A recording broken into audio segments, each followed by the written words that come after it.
तर नमस्कार विद्यार्थी मित्रांनो, मी धीरज ठाकरे तुमचं पुन्हा एकदा स्वागत करतो आपल्या डी-टी एज्युकेशन या यूट्यूब चॅनलवरती. तर बघा विद्यार्थी मित्रांनो, आपण आजच्या व्हिडिओमध्ये मराठी विषयाचा पेपर बोर्डाच्या परीक्षेसाठी कशा पद्धतीने असणार आहे, ते आज आपण आजच्या व्हिडिओमध्ये बघणार आहोत. आता बघा तुम्ही बऱ्याच वेळा मराठी विषयाचा पेपर पॅटर्न अभ्यासला असेल, की पेपर नेमका कशा पद्धतीने असतो, कसे प्रश्न तुम्हाला परीक्षेमध्ये विचारले जातात आणि किती गुणांसाठी विचारले जातात, हे तुम्ही ऑलरेडी अभ्यासलं असेल. तर बघा आपण आजच्या व्हिडिओमध्ये मराठी विषयाचा पेपर कसा असतो यासाठी आपण मागील वर्षी बोर्डाची एक प्रश्नपत्रिका अभ्यासणार आहोत. आता बघा ही प्रश्नपत्रिका आपल्याला का अभ्यासायची किंवा पेपर पॅटर्न किंवा प्रश्नपत्रिका का समजून घ्यायची? तर बघा परीक्षेमध्ये जेव्हा तुम्ही पेपर सॉल्व्ह करतात, पेपर सॉल्व्ह करताना तुम्हाला असं वाटलं पाहिजे, की हा पेपर आम्ही ऑलरेडी सॉल्व्ह केला आहे. म्हणजे तुम्हाला प्रश्नपत्रिका कशी असते हे तुम्हाला ऑलरेडी माहिती पाहिजे. त्यासाठी आपण ही प्रश्नपत्रिका आपण आजच्या व्हिडिओमध्ये समजून घेणार आहोत. आता बघा अभ्यासाबरोबरच ह्या गोष्टी देखील तुम्हाला अभ्यासायच्या असतात. आता बघा सगळ्यात आधी तुमचा मराठी विषयाचा पेपर हा 21 फेब्रुवारी 2026 रोजी असणार आहे. म्हणजे परीक्षेसाठी खूप कमी वेळ तुमच्या हातामध्ये आहे. आता बघा मराठी विषयाचा पेपर हा 80 गुणांचा असतो आणि 3 तासामध्ये हा पेपर तुम्हाला सोडवायचा असतो. या झाल्या तुमच्या बेसिक गोष्टी. आता बघा मराठी विषयाच्या प्रश्नपत्रिकेमध्ये तुमचा पहिला विभाग असतो गद्य विभाग. आता बघा ह्या विभागामध्ये तुमचा पहिला प्रश्न असतो प्रश्न क्रमांक 1 अ. हा प्रश्न असतो उत्तराच्या आधारे सूचनेनुसार कृती करा. आता बघा ह्या प्रश्न प्रकारामध्ये तुम्हाला एकूण 3 उपप्रश्न विचारले जातात. ज्यामध्ये पहिला प्रश्न असतो हा प्रश्न तुम्हाला आकलन कृतीवरती असतो. हा प्रश्न तुम्हाला 2 गुणांसाठी परीक्षेमध्ये असणार आहे. यानंतर बघा आकलन कृतीच्या खाली तुम्हाला उतारा दिलेला असतो. आता बघा आकलन कृतींचं उत्तर लिहिण्यासाठी तुम्हाला उतारा नीट वाचायचा असणार आहे आणि उतारा नीट समजून घ्यायचा असणार आहे. त्यानंतरच आकलन कृतींचं उत्तर तुम्हाला लिहायचं असणार आहे. आता बघा उतार्याच्या खाली तुमचा दुसरा प्रश्न असतो. हा देखील प्रश्न तुम्हाला आकलन कृतीवरती असणार आहे. हा प्रश्न तुम्हाला 2 गुणांसाठीचा असणार आहे. आणि यानंतर तुमचा तिसरा उपप्रश्न असतो. हा प्रश्न तुम्हाला स्वमत कृतीसाठी असतो. आणि हा प्रश्न तुम्हाला 3 गुणांसाठीचा असणार आहे. तर बघा अशा पद्धतीने तुम्हाला प्रश्नपत्रिकेमध्ये पहिला प्रश्न असणार आहे. प्रश्न क्रमांक 1 अ. आता बघा हा प्रश्न तुम्हाला 7 गुणांसाठीचा असणार आहे. आता बघा ह्या प्रश्न प्रकारानंतर तुमचा दुसरा प्रश्न असतो. प्रश्न क्रमांक 1 आ. आता बघा हा प्रश्न वरच्या प्रश्न प्रकारासारखाच असतो. फक्त या ठिकाणी तुमचा उतारा हा बदलणार आहे. आता बघा हा देखील प्रश्न उत्तराच्या आधारे सूचनेनुसार कृती करा. असा हा तुमचा प्रश्न असणार आहे. आता ह्या प्रश्न प्रकारामध्ये देखील तुम्हाला 3 उपप्रश्न असणार आहेत. ज्यामध्ये पहिला प्रश्न तुम्हाला आकलन कृती 2 गुणांसाठीचा असणार आहे. या प्रश्न प्रकारानंतर तुम्हाला उतारा दिलेला असणार आहे आणि त्याखाली तुमचा दुसरा प्रश्न असणार आहे. हा देखील प्रश्न तुम्हाला आकलन कृती 2 गुणांसाठीचा असणार आहे. आणि यानंतर तुमचा तिसरा उपप्रश्न असतो स्वमत कृतीसाठी. हा प्रश्न तुम्हाला 3 गुणांसाठीचा असणार आहे. अशा पद्धतीने प्रश्न क्रमांक 1 आ देखील तुम्हाला 7 गुणांसाठी प्रश्नपत्रिकेत असणार आहे. आता बघा ह्या विभागामध्ये तुमचा तिसरा उपप्रश्न असतो. प्रश्न क्रमांक 1 ई. आता बघा हा देखील प्रश्न उत्तराच्या आधारे सूचनेनुसार कृती करा. असा हा तुमचा प्रश्न असणार आहे. फक्त ह्या प्रश्न प्रकारामध्ये तुम्हाला पुस्तकाच्या बाहेरचा म्हणजे अपठित उतारा तुम्हाला दिलेला असणार आहे. त्या उतार्यावरती तुम्हाला 4 गुणांचे प्रश्न हे सोडवायचे असतात.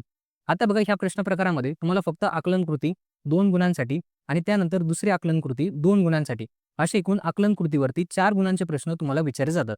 या प्रश्न प्रकारामध्ये स्वमतावरती प्रश्न नसतो. आता बघा ह्या विभागामध्ये तुम्हाला प्रश्न क्रमांक 1 अ हा तुमचा 7 गुणांसाठी असणार आहे. त्यानंतर प्रश्न क्रमांक 1 आ तुम्हाला 7 गुणांसाठीचा असणार आहे आणि प्रश्न क्रमांक 1 ई तुमचा 4 गुणांसाठीचा असणार आहे. म्हणजे पहिला विभाग तुम्हाला परीक्षेमध्ये एकूण 18 गुणांसाठीचा असणार आहे. यानंतर बघा प्रश्नपत्रिकेमध्ये तुमचा दुसरा विभाग असतो. विभाग 2 पद्य विभाग. आता बघा पद्य विभागामध्ये देखील तुम्हाला 3 प्रश्न विचारले जातात. म्हणजे 3 उपप्रश्न विचारले जातात. ज्यामध्ये पहिला प्रश्न असतो प्रश्न क्रमांक 2 अ. हा प्रश्न तुम्हाला कवितेवर आधारित कृती सोडवा असा हा तुमचा प्रश्न असणार आहे. आता बघा ह्या प्रश्न प्रकारामध्ये एकूण 4 उपप्रश्न असतात. ज्यामध्ये पहिला प्रश्न असतो आकलन कृतीवरती. हा प्रश्न तुम्हाला 2 गुणांसाठीचा असणार आहे. आता ह्या प्रश्न प्रकारानंतर तुम्हाला खाली कविता दिली जाईल आणि त्या कवितेवरती प्रश्न हे सोडवायचे असतात. आता बघा आकलन कृतीचे उत्तर सोडवताना तुम्हाला कविता नीट वाचायची असणार आहे, नीट समजून घ्यायची असणार आहे आणि त्यानंतर आकलन कृतींचे उत्तर तुम्हाला सोडवायचे असणार आहेत. आता बघा कवितेनंतर तुम्हाला दुसरा प्रश्न असतो. हा देखील प्रश्न तुम्हाला आकलन कृतीवरती असतो. म्हणजे हा देखील प्रश्न तुम्हाला 2 गुणांसाठीचा असणार आहे. कवितेवरती तुम्हाला 2 आकलन कृती प्रत्येकी 2-2 गुणांसाठी म्हणजे 4 गुणांचे प्रश्न तुम्हाला आकलन कृतीवरती कवितेवरती विचारले जातात. यानंतर कवितेवरती तिसरा उपप्रश्न असतो. हा प्रश्न तुम्हाला काव्यपंक्तींचा सरळ अर्थ लिहिण्यासाठीचा असतो.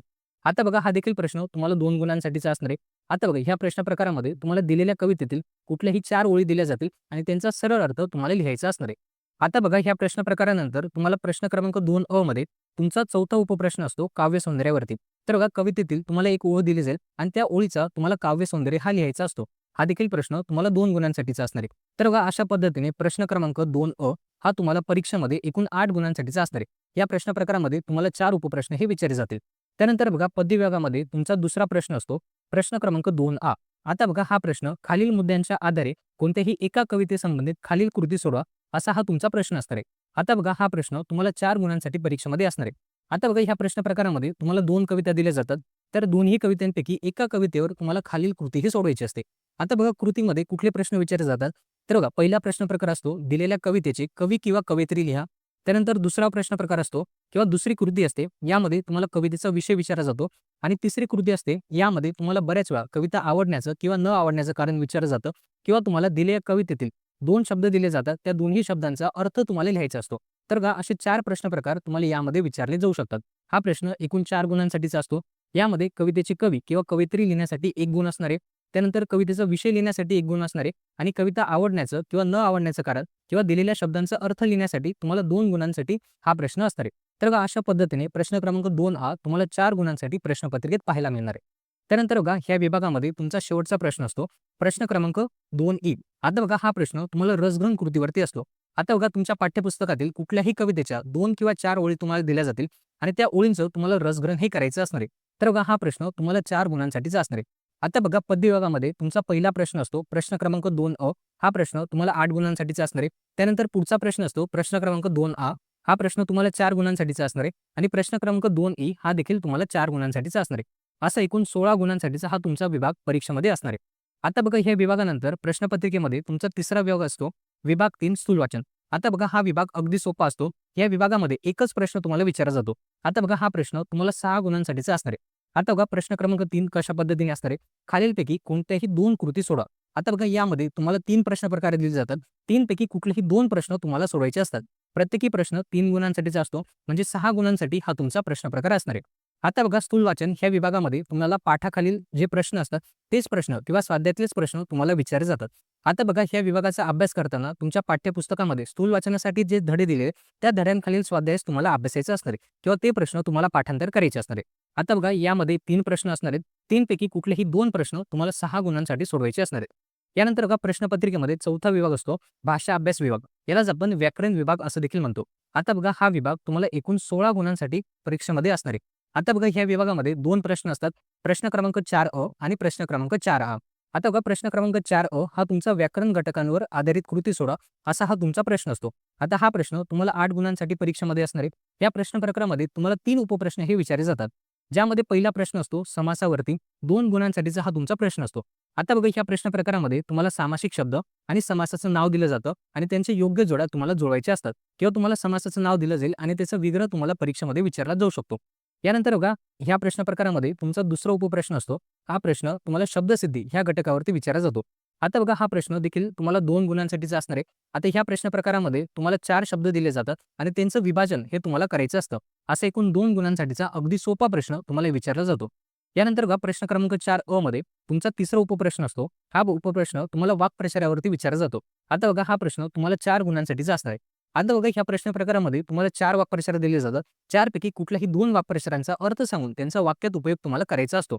असा एकूण 4 गुणांसाठीचा तुमचा हा प्रश्न असणार आहे. यानंतर ह्या विभागामध्ये तुमचा दुसरा उपप्रश्न असतो प्रश्न क्रमांक 4 आता बघा हा प्रश्न भाषिक घटकांवर आधारित कृती सोडा असा हा तुमचा प्रश्न असणार आहे. हा देखील प्रश्न तुम्हाला 8 गुणांसाठीचा असणार आहे. यामध्ये देखील तुम्हाला 4 उपप्रश्न विचारले जातात.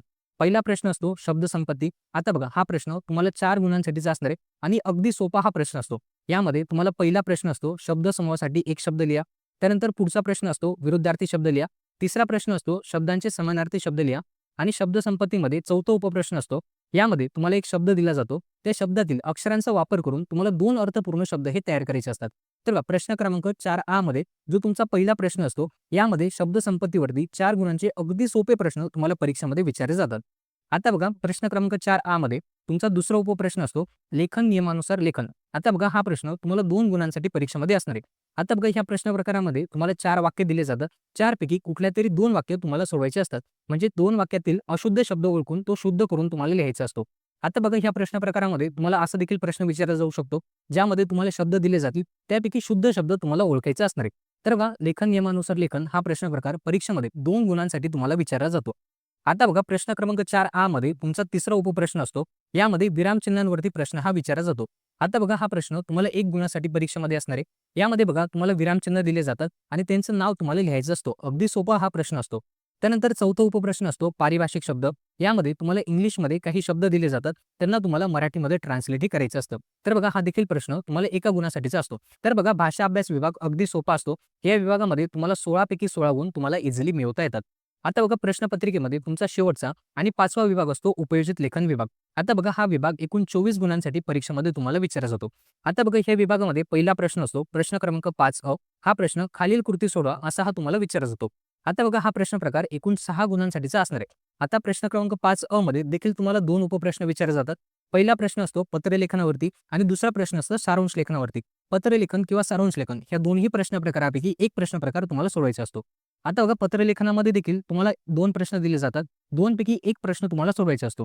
म्हणजे पत्रलेखनासाठी तुम्हाला औपचारिक पत्रलेखन आणि अनौपचारिक पत्रलेखन असे पत्रलेखनाचे 2 विषय दिले जातात. 2 पैकी एका विषयावरती तुम्हाला 6 गुणांसाठी पत्रलेखन हे करायचं असतं.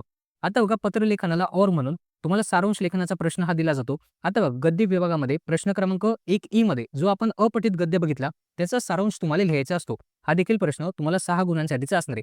आता बघा प्रश्न क्रमांक 5 मध्ये तुम्हाला पत्रलेखन किंवा सारांश लेखन ह्या दोन्ही प्रश्न प्रकारापैकी एक प्रश्न तुम्हाला 6 गुणांसाठी सोडवायचा असणार आहे. यानंतर तुमचा पुढचा प्रश्न असतो प्रश्न क्रमांक 5 आता बघा हा प्रश्न खालीलपैकी कोणत्याही 2 कृती सोडवा असा हा तुम्हाला विचारला जातो. हा प्रश्न प्रकार तुम्हाला 10 गुणांसाठीचा असणार आहे. आता ह्या प्रश्न प्रकारामध्ये देखील तुम्हाला 3 उपप्रश्न विचारले जातात. त्यापैकी 2 उपप्रश्न तुम्हाला सोडवायचे असतात. प्रत्येकी प्रश्न तुमचा 5 गुणांसाठीचा असणार आहे. असा एकूण 10 गुणांसाठी तुमचा हा प्रश्न प्रकार असणार आहे. यामध्ये पहिला प्रश्न असतो जाहिरात लेखन, दुसरा प्रश्न असतो बातमी लेखन आणि तिसरा प्रश्न असतो कथा लेखन. या तिन्ही प्रश्न प्रकारापैकी कुठलेही 2 प्रश्न तुम्हाला 10 गुणांसाठी सोडवायचे असतात. त्यानंतर तुमचा शेवटचा प्रश्न असतो प्रश्न क्रमांक 5 ई. आता बघा हा प्रश्न तुम्हाला लेखन कौशल्यावर आधारित असतो आणि हा प्रश्न तुम्हाला 8 गुणांसाठीचा असणार आहे. आता ह्या प्रश्न प्रकारामध्ये देखील तुम्हाला 3 उपप्रश्न विचारले जातात. त्यापैकी कुठलाही एक प्रश्न तुम्हाला 8 गुणांसाठी सोडवायचा असतो. ज्यामध्ये पहिला प्रश्न प्रकार असतो प्रसंग लेखन. तुम्हाला एक प्रसंग दिला जातो त्यावरती तुम्हाला लेखन हे करायचं असतं. हा प्रश्न 8 गुणांसाठीचा असणार आहे. यानंतर पुढचा प्रश्न असतो हा प्रश्न तुम्हाला आत्मकथनावरती दिलेला असतो. आता बघा ह्या प्रश्न प्रकारामध्ये तुम्हाला एक विषय दिला जातो आणि त्या विषयावरती तुम्हाला आत्मकथन हे लिहायचं असतं. त्यानंतर तिसरा उपप्रश्न असतो हा प्रश्न तुम्हाला वैचारिक लेखनावरती असतो. यामध्ये तुम्हाला एक विषय दिला जातो आणि त्या विषयावरती तुम्हाला लेखन हे करायचं असतं. आता बघा हे तिन्ही उपप्रश्न तुम्हाला प्रत्येकी 8 गुणांसाठीचा असणार आहे. यापैकी कुठलाही एक प्रश्न तुम्हाला 8 गुणांसाठी सोडवायचा असतो. तर बघा अशा पद्धतीने तुमचा मराठी विषयाचा पेपर बोर्डाच्या परीक्षेसाठी असणार आहे. तर बघा विद्यार्थी मित्रांनो हा होता आपला आजचा व्हिडिओ. आजच्या व्हिडिओमध्ये मराठी विषयाचा पेपर बोर्डाच्या परीक्षेसाठी कशा पद्धतीने असणार आहे अगदी सिंपल वे मध्ये आपण समजून घेतलेलं आहे. जर तुम्हाला आजचा हा व्हिडिओ आवडला असेल तर व्हिडिओला नक्की लाईक करा. जर तुम्ही आपल्या ह्या चॅनलवरती नवीन असाल चॅनलही नक्की सबस्क्राईब करा.